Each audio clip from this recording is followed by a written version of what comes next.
Hello friend, চলে আসলাম আমার রান্নাবান্না ভিডিও নিয়ে। এতদিন রান্নাবান্না করা হয়নি, কেন ওখানে রামনবমী চলছিল তো সেই জন্য আজকে তাও নিরামিষ রান্না করছি। আলু পটলের তরকারি, এই যে পটলটা বসিয়ে দিয়েছি ভাজতে কড়াইতে। তো বলো তোমরা আমার রামনবমী কেমন কাটালে? আমাদের এখানে ভালোই কাটালাম, ভালোই হচ্ছে রামনবমী। চলো কীভাবে করি নিরামিষ আলু পটলের তরকারি।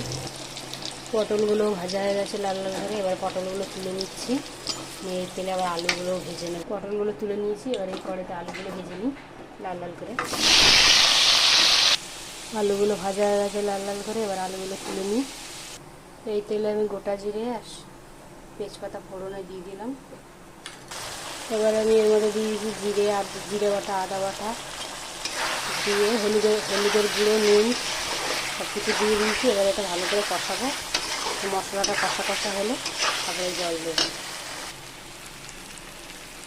তো আমার মশলাগুলো কষানো হয়ে গেছে, এবার এর মধ্যে পটলটা দিয়ে দেবো, ভেজে রাখা পটলটা দিয়ে আবার কষিয়ে এর মধ্যে জল দিয়ে দিয়েছি। দিয়ে এটাকে চাপা দিয়ে দেবো, এটা হতে থাকে।